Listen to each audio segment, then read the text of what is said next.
Naiproklama na rin ang ilang nanalo sa mga lokal na posisyon sa iba't ibang panig ng bansa. Saksi si Darlene Kai.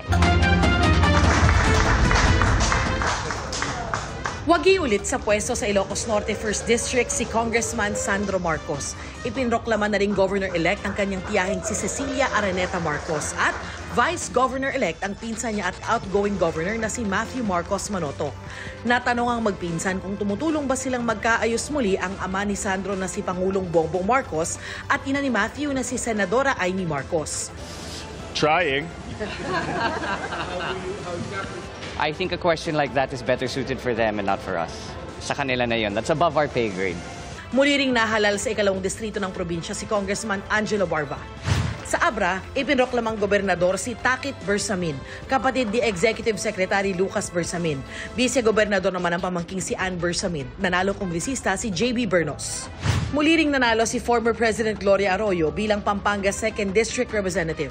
Sa Kapitolyo, pagpapalitan ng pwesto ang mag-inang sina Governor-elect Lilia Pineda at Vice Governor-elect Dennis Delta Pineda. Pero ang kapatid ni Dennis na si Maylene Pineda Cayabyab, tinalo ni re-electionist San Fernando Mayor Vilma Caluwag na ipinoklama na rin kaninang umaga. Vice Mayor ang konsehal na si Brenz Gonzales. Re-elected naman sa Bulacan ang actor-turned-politician sa sina Governor Daniel Fernando at Vice Governor Alex Castro. Ang anak ni Justice Secretary Jesus Crispin Remulla na si Abing Remulla, ipinroklamang gobernador sa Cavite. Vice Governor naman ang walang kalabang si Ram Revilla Bautista na anak ni Senator Bong Revilla. Habang sa Laguna, ipinroklama ng gobernadora si Sol Aragones. Vice Governor-elect ang abogadong si J.M. Karait.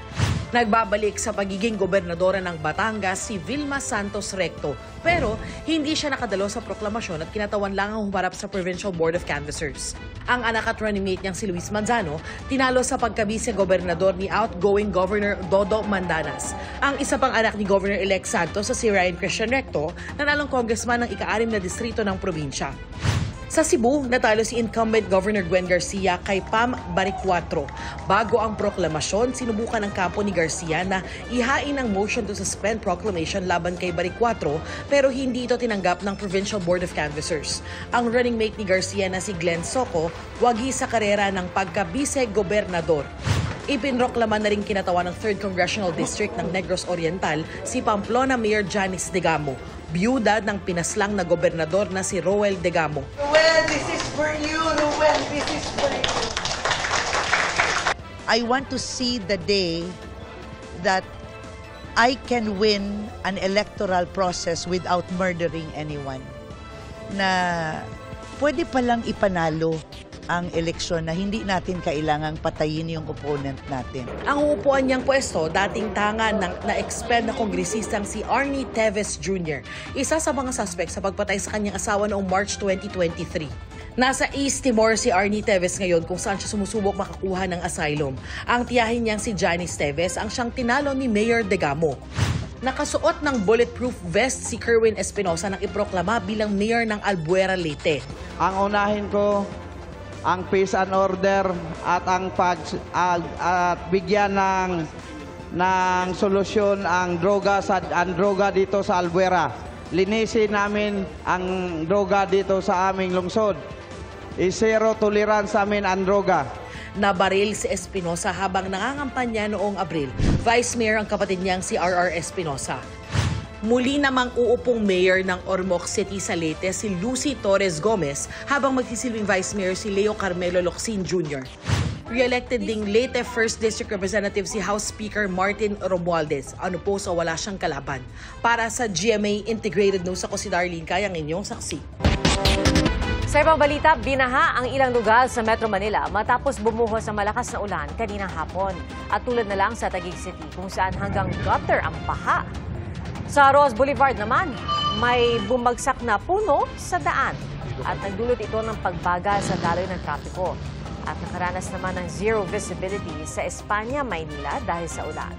Ayon po sa Pag-asa, ang pag-ulan sa Metro Manila ay dulot ng localized thunderstorms. At kahit may pag-ulan na nararanasan sa bansa, ay patuloy namang umiiral ang easterlies at frontal system. Kaya ramdam pa rin ang alinsangan sa malaking bahagi ng Pilipinas. Nasa 22 lugar ang posibleng makaranas ng heat index na aabot sa danger level bukas. Aabot po sa 42 hanggang 44 degrees Celsius ang init. Kasama riyan ang Metro Manila. At batay sa datos ng Metro Weather, umaga bukas, maaliwalas pang panahon sa halos buong bansa. Pero pagsapit po ng tanghali hanggang gabi, mataas ang tsansang umulan sa malaking bahagi ng Luzon at Mindanao. Malalakas ang ulan sa ilang lugar na posibleng magdulot ng baha o landslide. May mga kalat-kalat na ulan din sa Visayas at nananatili ring mataas ang tsansa ng ulan sa Metro Manila. Opisyal nang iprinoklamang alkalde ng Naga City, Camarines Sur si dating Vice President Leni Robredo. Siya po ang kauna-unahang babaeng alkalde ng lungsod. Saksi si Salima Refran.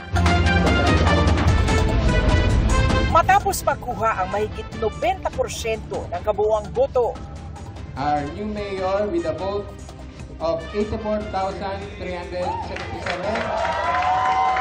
Mayor Leni Robredo. Iprinoklama si dating Vice President Leni Robredo bilang mayor-elect at kauna-unahang babaeng alkalde ng Naga City. Pinaka-dream ko, hindi lang na pagbutihin palalo yung buhay ng mga Nagenyo, pero maipakita sa buong bansa na pag may mabuting pamamahala, taong bayan din yung makikinabang. Ayon kay Robredo, uunahin niya ang mga proyekto para sa edukasyon, kalusugan at kalikasan at para maging resilient ang Naga sa mga sakuna. Sa sentro raw ang pamamahala ni Robredo sa good governance at people empowerment, pagpapatuloy sa mga nagawa ng kanyang asawang si Jessie Robredo at pagpapatibay sa mga nasimulan niya noon bilang vice-presidente ng bansa. Lahat sinusukat na kung saan namin ini-invest yung pera, dapat nasusukat namin na bumabalik yung investment. Maraming kailangan gawin. Pero gusto din namin na aside from making our city a happy place for Nagenyos, gusto namin makapag-initiate ng mga projects na replicable all over the country. Nanalo rin bilang vice-alkalde ang katandem ni Robredo na si Congressman Gabby Bordado. Labis ding kinatuwa ni Robredo na hindi lang pasok sa top 12, kundi mataas pa sa botohan ang mga kinampanyang sina Bam Aquino at Kiko Pangilinan, pati na mga sinuportahang party list na Akbayan at Pamamayang Liberal. Very uplifting not just for myself, but for the entire movement. Kasi maraming nawawalan ng pag-asa eh. Pero yung strong showing ni Bam sa ni Kiko, pati na din ng party list. Assurance ito na yung tao naghahanap pa din ng maayos na mga leaders. Para sa GMA Integrated News, ako si Salima Refran, ng inyong saksi. Sa kabila naman ng pagkakapiit ni dating Pangulong Rodrigo Duterte sa The Hague, Netherlands, wagi pa rin siyang alkalde ng Davao City. Ang tanong, paano ang kanyang proklamasyon? Saksi si Marisol Abduraman.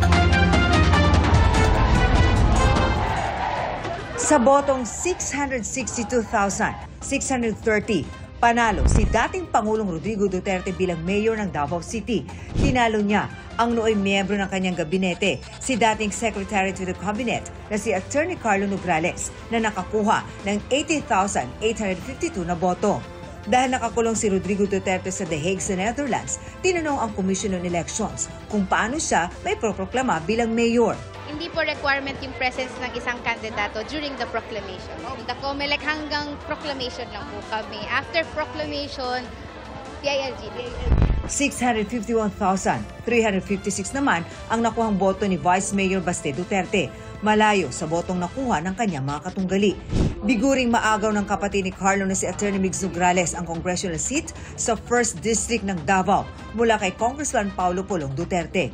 Pero no show sa proclamation ang magkapatid na Pulong at Baste. Ang dumalo, tanging mga anak ni Pulong na sina Rodrigo Rigo Duterte na nangunang konsiha sa 1st District at bagong hala na kongresistang si Omar. Kagabi nagkita kami sa pumunta. Sabi nila kami na lang daw magpunta in behalf para sa kanya. Hindi ko rin alam. Baka may may gawin pa, may flight pa. Para sa GMA Integrated News, Marisol Abduraman ang inyong saksi. 16 ang patay sa mga insidente ng karahasan mula na magsimula ang election period batay sa tala ng PNP. Mananatili naka-full alert ang PNP hanggang Huwebes. Saksi, si Rafi Tima. Nagpakawala ng warning shot sa mga sundalo at pulis sa ilang voting precinct sa Marawi. May nagtipon-tipon daw kasi mga taga-suporta ng isang mayoral candidate kaya kailangan nila itong palayuin. Ayon sa isa sa mga leader ng grupo, nais lang nilang puntahan ng grupo ng kanilang poll watchers na umanay hinaharas sa loob ng voting precincts. Pinoprotekta po sa bawat mamamayan po. Sana po maintindihan niyo po kami kasi nagkakaroon po ng dayan po. Yun lang po, ang hinihiling po naming mga sibilyan po. Sa kabila ng komosyon, matagumpay na naihatid sa munisipyo ang mga balota. Sa Pualas, Llano del Sur, 5 lalaki ang inaresto matapos magpaputok ng baril sa labas ng polling center. Mahaharap sila sa reklamong paglabag sa election gun ban. Ayon sa AFP, 3 ang namatay dahil sa election-related violence sa buong Llano del Sur. Pero unang pagkakataon daw ito na walang naitalang failure of elections sa anumang bayan ng lalawigan. First time nangyari sa Lanao na walang failure of election. So, maganda yung ating nagawa dito ngayon sa election ng 2025. Sana tuloy-tuloy na ito. Ito! Ina na pala! Hinaharas kami! Hinaharas kami! Sa Maguindanao del Sur, gumamit ng chili spray o alkohol na hinaluan ng dinikdik na sili ang mga sundalo ng 601st Infantry Brigade. Ginamit nila ito para maawat ang gulo sa pagitan ng mga supporter ng mga kandidato doon. Para po sa kapayapaan na hinihiling natin, magagaling po yan dapat sa atin. Iusap po tayo, lahat na po nang tapos na. Dahan-dahan na po na tayo mag-exit. Nagbukas at nagsara rin ng mga presinto na walang naitalang nasawi. Sa pangkalahatan, generally, we can still say, no, as a conclusion na general peaceful naman, no. Additional forces o yung augmentation, nakatulong yon, nakakontribute yon ng malaki, kaya nagkaroon tayo ng ganitong relatively successful conduct ng election dito sa ating area. Ayon sa PNP, naging maayos ang botohan sa buong bansa. Mas tahimik daw ngayon kumpara sa mga nakaraang eleksyon.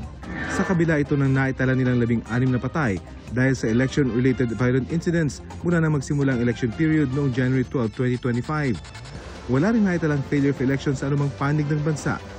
Sa datos ng PNP na nakuha ng GMA News Research, noong 2022 elections, 27 ang naiulat na election-related incidents kung saan 4 ang nasawi. Ayon sa PPCRV, bagamat marami silang natanggap na reklamo, karamihan daw dito ay mula sa mga galit na botante. That's a good indication. People are very passionate and feel very strongly about what they're voting for. Para sa GMA Integrated News, ako si Rafi Tima, ang inyong saksi. Sa kabila ng ilang aberya, iginit ng COMELEC na maayos na gumana ang mga automated counting machine o ACM sa pangkalahatan. Saksi, si Maki Pulido. Sa 17 minuto ni Luis sa loob ng presinto kung saan siya bumoto, 10 minuto ay naubos lang sa paghihintay sa sinusundan niyang botante na hindi maipasok-pasok ang balota sa makina. Sabi ng mga electoral board, kung madumihan ang balota, hindi na binabasa ng ACM. Ultimo si Pangulong Bongbong Marcos, sa ikalawang pag-feed lang pumasok ang balota. Problemang maraming beses naranasan sa buong bansa. May mga bumarang balota tulad sa Naga City at may ilang nag-iwan na lang ng shaded na balota at ipinasuyo na lang ang pagpasok nito sa electoral board dahil sa tagal ng pag-aayos sa makina tulad sa Batangas. Pero giit ng COMELEC, nagampanan ng mga automated counting machine ang trabaho nila. Kung noong 2022 elections, halos 2,000 vote counting machine ang pinalitan dahil sira na. Ngayon nasa 311 lang at dahil lang sa minor issues ayon sa COMELEC. Pinalitan naman ng mga ito para hindi na maantala ang botohan. The ACM and the automated election system performed well. In fact, more than our expectations. Nagpakalat kami ng 16,000 contingency machines. And yet, 311 lang yung nagamit. So, ganun po kaganda ang performance ng ACM. Sabi pa ng COMELEC, kahit naman daw bago, hindi ibig sabihing wala ni isa rito ang magkakaaberya. To me, dust, foreign object, lilinisin lang sana yan yung scanner. Pero ang sabi nga namin, kung magtatagal pang linisin, palitan na natin. Sa inisyal naman na assessment ng election watchdog na Lente, nagampanan naman ng ACM ang papel nito sa botohan at bilangan. Pero maibibigay lang daw nila ang kanilang full assessment pagkasagawa ng random manual audit kung saan mano-manong bibilangin ang ilang balota at ikukumpara sa mga binilang na boto ng makina. I think it's a good direction na dapat naman talaga ready tayo for contingencies. Hindi naman talaga 100% yan in terms of equipment. But I guess the contingency plans are actually working right now. Para sa Miro Systems, maliban sa minimal technical issues, maginhawang na idaos ang 2025 elections. Naging standard na nila ang naganap na eleksyon dahil natugunan agad lahat ng mga issue na nagresulta sa uninterrupted voting. Sa natanggap nilang report, mas mabilis ang pagboto dahil sa kanila anilang mga makinang PWD-friendly, mas kaunting kaso ng paper jamming at mas mabilis na processing. Para sa GMA Integrated News, ako si Maki Pulido, ang inyong saksi. Matapos ang explosive eruption noong Abril, muling pumutok kanina madaling araw ang Bulkang Canlaon. At ayon sa FIVOX, posible ang panibagong pagsabog ng bulkan. Saksi, si Aileen Pedreso ng GMA Regional TV. Habang naghihintay ng resulta ng botohan ng mga taga-Negros Occidental, ito ang bumulabog sa mga residente mag-aalas 3 ng madaling araw. Mula ang liwanag sa pagputok ng Bulkang Canlaon, dinig ang dagundong sa Lakasilyanan, Negros Occidental at Canlaon City, Negros Oriental. Ayon sa FIVOX, explosive eruption ang nangyari sa Canlaon na nagdulot ng pyroclastic density currents o PDC na dumaloy sa dalisdis ng bulkan. Ito yung combination ng gas, volcanic ash, and volcanic debris. And mabilis yung daloy nito. Bumabagsak ito sa dalisdis ng bulkan. And delikado ito dahil it can incinerate everything on its path. Kayang sunugin ang vegetation, makakasira ng mga area-area sa dinadaanan nito, pati na rin sa, pwede rin itong kumitilang buhay. Dahil sa pagbara pa rin sa crater at sa ilalim ng bulkan ang tinitingnang dahilan ng muling pagputok nito. Nagbabala rin ng FIVOX sa posibilidad ng isa pang pagsabog. Base sa current parameters that we are monitoring, that we have recorded, may posibilidad na pwedeng magbago o may mas malakas pa na pagsabog sa mga susunod na araw. Nakataas pa rin ang alert level 3 sa Bulkang Canlaon. Kung mag-escalate further yung activity ng bulkan, we may raise the alert level from 3 to 4 and with that we may also extend the danger zone. Nakapagtala naman ng ashfall sa ilang bahagi ng Negros Occidental. Sa La Carlota City, nabalot sa abo ang mga kalsada. Ilang bubong at halaman din ang may bakas ng ashfall. Di, kalain katul sa mata ka, katul sa panit. Pinutang lugar. Para sa GMA Integrated News, ako sa Aileen Pedreso ng GMA Regional TV, ang inyong saksi. Inaasahan ng COMELEC na sa Biyernes o Sabado ay makakapagproklama ng mga nanalong senador. Saksi, si Sandra Aguinaldo. Alas 10 ng umaga nang magsimulang mag-canvass ng boto ang COMELEC bilang National Board of Canvassers. Kabuang bilang ng 175 na Certificates of Canvass o COC ang ika-canvass dito. Ayon sa COMELEC, masasabing mabilis ang kanilang pagka-canvass. Wala tayong nire-refer sa tabulation and audit group. Doon sa mga nag-manual election po, natatandaan yung tab and audit group. Wala po tayong ganun ngayon. So, anong wala na. Sir, anong replacement ka? Hindi po kailangan dahil automatic na nagtatabulate yung system eh. Hindi po natin kakailanganin. Kung meron man pong issue, it will be referred to the supervisory committee. Si supervisory committee po, nandyan si legal group, nandyan yung audit group. Pero bukas pa raw sila makakapag-release ng partial and official results dahil sa ginagamit nilang system. Pumapasok lamang ang resulta ng mga COC pero hindi ito naglalabas ng running total. Nakikita po natin doon sa sistema, pag tinignan nyo po, wala po nakalagay doon na running tally.